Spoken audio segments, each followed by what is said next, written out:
Hi use. ఎప్పుడు కూడా మన వంటలు మన అమ్మమ్మలు తాతలు నేర్పిన వంటలే మనం చేస్తూ ఉంటామండి. అదే అమ్మమ్మలు తాతలు నాన్నమ్మలు అనుకుంటాం.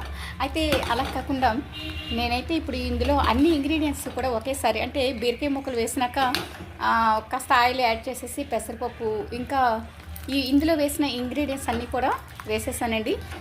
చూడండి పెసరపప్పు ఎంత నీట్గా ఉడికిందో. చాలామంది ఏమంటారంటే పప్పులో ఉప్పు ముందే వేసిస్తే ఉడకదు అని చెప్పేసి పప్పు ఉడికించినాక ఈ సాల్ట్ వేస్తూ ఉంటారండి.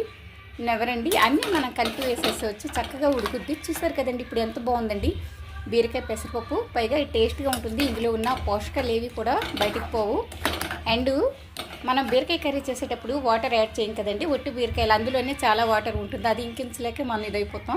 అయితే మనం పప్పు యాడ్ చేసేటప్పుడు ఈ బీరకాయలో పెసరపప్పు ఇలా డైరెక్ట్గా కలిపేసేటప్పుడు మనం కాస్త వాటర్ యాడ్ చేసుకుంటే ఈ విధంగా పప్పు బీరకాయ కర్రీ ఉడికిపోతుందండి.